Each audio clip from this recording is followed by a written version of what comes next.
let me just say first, yeah, you can tell me if I'm right or wrong in it. That fight went exactly as I said it was going to go until the knockdown, blood. Until Facts. that knockdown, I Facts. said, I don't like the idea of Wood coming in and trying to throw volume punches. I Mm-hmm. don't like the idea of this game plan. Warrington is very scrappy, very aggressive. He's going to throw fast punches, combinations. I'm a little bit worried for Wood, not because of his ability, but because of the game plan that he wanted to go in there Definitely. with. Do you know what I'm saying? And then 100%. straight away, we saw it. Well, I think maybe first round, Woods got a bit of a shout, but after that, It's he was one-way getting traffic. pieced, bro. It was He was one-way getting traffic. 100% Oxford Street, bro. It was peak, bro. Do you know Literally. what I mean? And then, like you said, he's got the power. If you don't know what we're talking about, yeah, what round was that? Round 8. round Round 7 or seven, 8? round seven. Round 7. Leigh Wood has just retained his title, world title, WBA world lightweight. No, it's 126. Oh, okay, cool. Just retained his title against Josh Warrington. It's the fight that we've all been wanting to see for a very, very long Minutes ago. time. Like, the thing is, they were supposed to see it when Wood lost to Lara. Yeah. Or Warrington lost to Lara. Yeah. So yeah, did that fight long time coming. Yeah. They both had upset. They've had similar careers. They've both had those upset losses. And big wins. They've both avenged them, and they're both still trying to, just in the final stretch maybe of their careers. And they've been on this collision course for a long time. Definitely. Leeds versus Nottingham. Lots of history in that rivalry. Bringing it like more back towards the fight and that, which I found kind of mad, was I actually think Warrington, his game plan was perfect. Go in there, make the fight as rough as possible. I'm going to get to that in a second, but go in there, make the fight as rough as possible, let his hands go, and really bring Wood into a dogfight, which he done. Like, he was piecing up pretty much every round he won. Wood was struggling to get the range, the timing, the speed. He was just getting beaten at every single range. And I just think after, a consistent beating, you started to see Wood resign. Like, his effort started to reduce. Well, I noticed, I said to you, when he's throwing the left hand, I didn't like southpaw stance, right? I said this, I wish we were live streaming it, but Shane can attest that this is what I said. I didn't like the southpaw stance. When he's throwing the power punches from the left, his back foot's coming up. It kept coming off, little hopping, skipping, kept coming off the floor. I don't like that. And then he started to have success when he switched. When he switched back to orthodox, then he started to have some success. But you're right, he was losing at every range, and he wasn't, because he tried to go in my opinion, because he went in and tried to fight Warrington at Warrington's style of fight. By the middle rounds, 5, 6, 7, he hadn't quite got his range yet. It wasn't quite right. And he was starting to have some success with the jab, but the range wasn't quite there. And then, of course, boy. Like, I actually think one thing we didn't touch on was, in the round he got knocked out, Wood knocked out Warrington. Warrington got a point deduction. Yes. And from the first round, Warrington was king with that rough ass tactics, head, elbows, back of the head. Like, just literally trying to make it as rough as possible, as he was supposed to. And I think at that stage, in the 7th round, Warrington is looking for just to do the same thing, keep the aggression going. Wood's looking for a miracle, bro. And I think when the ref deducted Warrington a point, that wasn't the miracle, but the cloud started to open up. It's like, all right, cool. All of a sudden, Warrington had to be a bit more careful on what he's throwing. Do you know what's funny? Not just that, I think Wood starts to believe, I can win this round. Facts. Here's a round I can actually win now because this guy's got a point deduction. Exactly. And then he lands the punch It's of the gods. It's a bit more hope. You give yourself because if you look at it the round before, Wood looked resigned. Like, there wasn't really any light at the end of the tunnel. There wasn't anything. Because even when he moved to orthodox, he was better, but he was still getting out punched. I think once that point got deducted, I also think there was a switch in Warrington as well, in the sense that I felt like he lost the round, and instead of just saying, like, cool, it's a round I lost, I'm still winning the fight, he said, let me try and still win the remaining of the round, and he got a bit reckless. And he got caught with a beautiful shot on the way in. What do you think about the point deduction? Do you think, because I didn't see, there was some roughhouse tactics, which you expect from Warrington, that's his strength.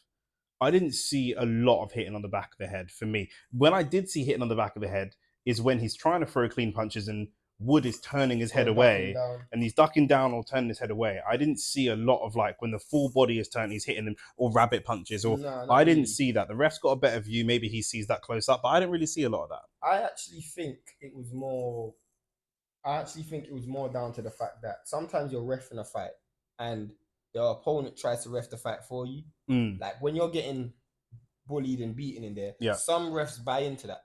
So from the first round, Wood's complaining. Wood's complaining. He did complain a lot about the back of the head. So sometimes you're like, all right, cool. After a while, you might buy into it. Some refs just say, no, fight on, wait for my call. But I think even the ref's been roped in a little bit. A couple of low blows. I did see some low blows. So he was trying everything to just make it rough, and I just felt like maybe it's an accumulative point deduction. So you think the point deduction was fair overall? Maybe not for the back, but exactly, for the on the entire fight. But then I also felt like Warrington's smart enough to know that, all right, cool, this is a round that I'm going to get a point deduction. It's going to be difficult for me to win anyway.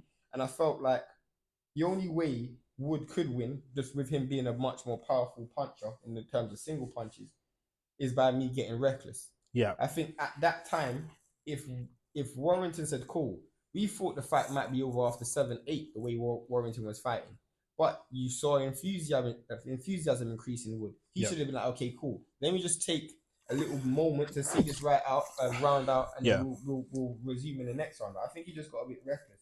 And he didn't play the occasion well, but then I also feel that it was just a really good punch. Very, very good punch. And a great finish. You know, Wood looked buckled. His legs had buckled underneath him 2 or 3 times, and still he had the wherewithal and the mental strength that when he did land that clean punch, he was able to move in for the kill. Right. And that's what we've said about Anthony Joshua. He hurt Helenius 2, 3, 4 times, and maybe on the 5th time that he really hurt him, then he went in for the kill. Wood hurt this guy once and threw it all out there and immediately went for the kill. And I'm not going to say that's what you should do, because we criticize Anthony Yard for doing the same thing and it not working out against Beterbiev. Was it against Beterbiev or the fight? Kovalev is the one I remember the most. Yeah, Kovalev, he really went and emptied the gas tank and didn't get the finish. But those guys are elite level boxer and better at survival. They're much more. They know the game. They know the game much more. But Warrington, once he was hurt, it's not the same level as these guys. But you know, so super good credit to Leigh Wood for going in, who was the favorite. And I actually thought if Leigh Wood wins, it's going to be by decision. I didn't see Wood winning by knockout. I saw Warrington potentially roughing him up, and I was getting gassed 4 or 5 rounds in. I thought, yeah, see, I know boxing. I've got it all right. It's exactly how I thought it was going to go. And then bang, like both our jaws were on the floor. Like, whoa. Because it came out of nowhere. But I also feel like you brought up a good point, which was when he hurt him, he stopped him. I felt like if you've been fighting for 7 rounds, best part of 7 rounds, and you've had no success, bro, sometimes you only got one window, bro. Like, you either go for the window now. There ain't going to be another window. But also, on the same similar point, sorry to cut you off, but also what's happening for Warrington's head, that he is hurting this guy continuously for 6, 7 rounds, and he's not going down. Facts. I'm hurting him, and I'm hurting him, and I'm hurting him, and I'm hurting him, and he's Warrington is one of the most athletic fighters at that weight class. He will keep going. He's got a great engine, great athleticism. But the fact that he couldn't get him down has got to start playing on his mind at some point. And I also felt like you brought up a good point. Again, I wish we were live streaming, but you said after this round, I would stop going to the body. I would just start going to the head.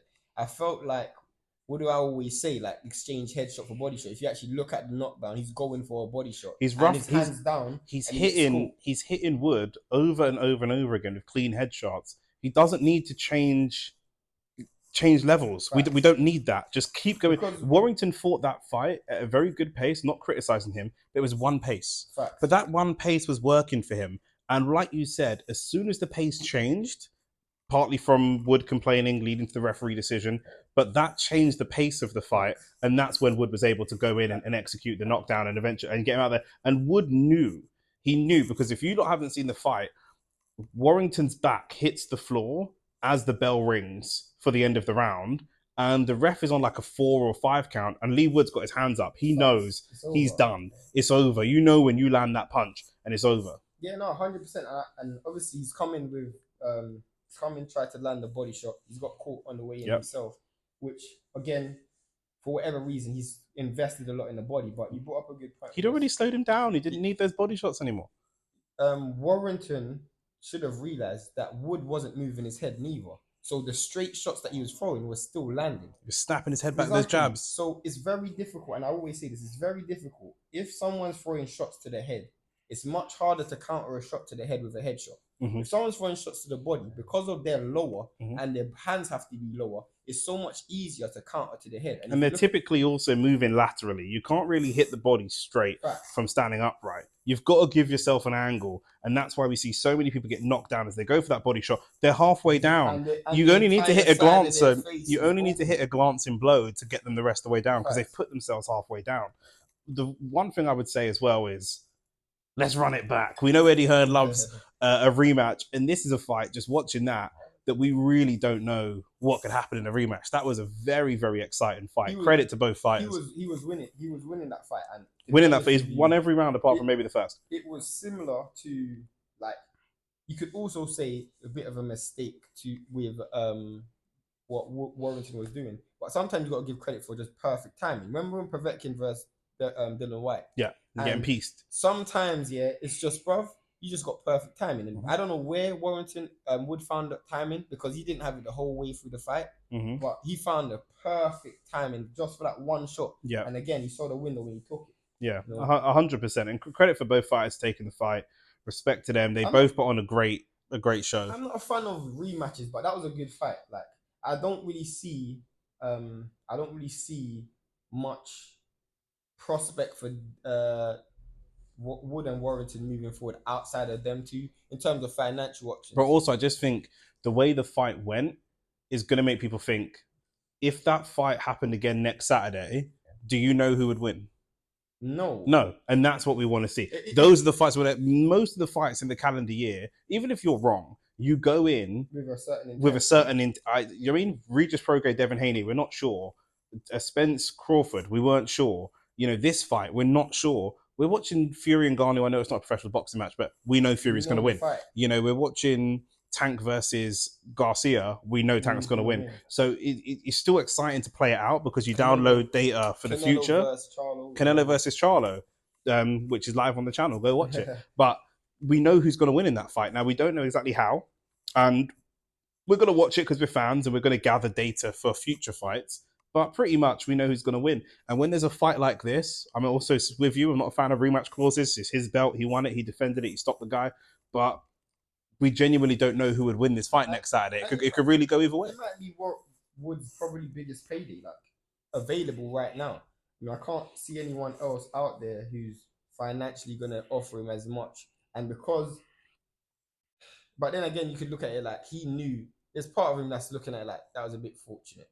100%. I really want to go in there again. 100%. Because, again, those are the fights with the wrong game plan.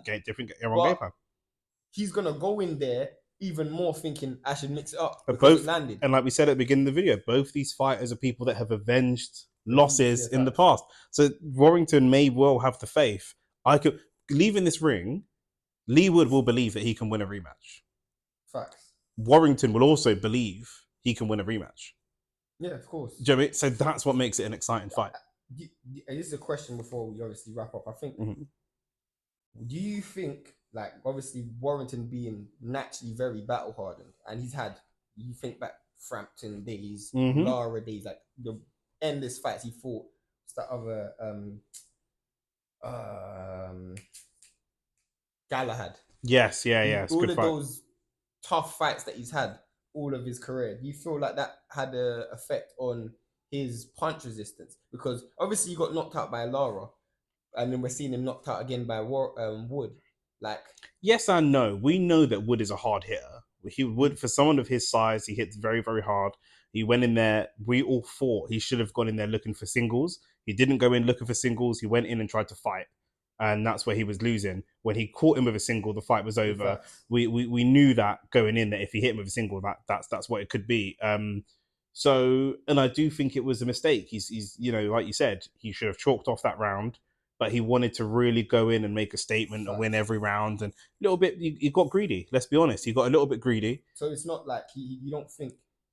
I'm not gonna say he's chinny, because it's not that he's chinny, but do you think like his punch resistance has reduced due to that, and that was the reason why he got knocked out? Probably, I think his punch resistance has reduced because of that, but I don't think that's the reason he got knocked out. Do you know what I'm saying? If you take those two knockouts off of his like body count, he's still getting knocked out there. He's still getting rocked, and Leigh Wood is still going in for the finish. The shot was such a good shot. Yeah, and he realized when he tried to get up, and he wasn't knocked out cold. He did get up, but he got up around 15, and actually the ref called it. So he got up on his feet. It was at 8-9. The ref looked in his eyes. His eyes still weren't quite there, and the ref called it off. So it's not like he was starched, completely knocked out, KO'd. He he got up, but not with enough time. I think, yeah, but at that stage, as you said, the writing was probably on the wall, though. Like, you probably have to be Tyson Fury to survive that. Yeah, I think so. But then he did hurt.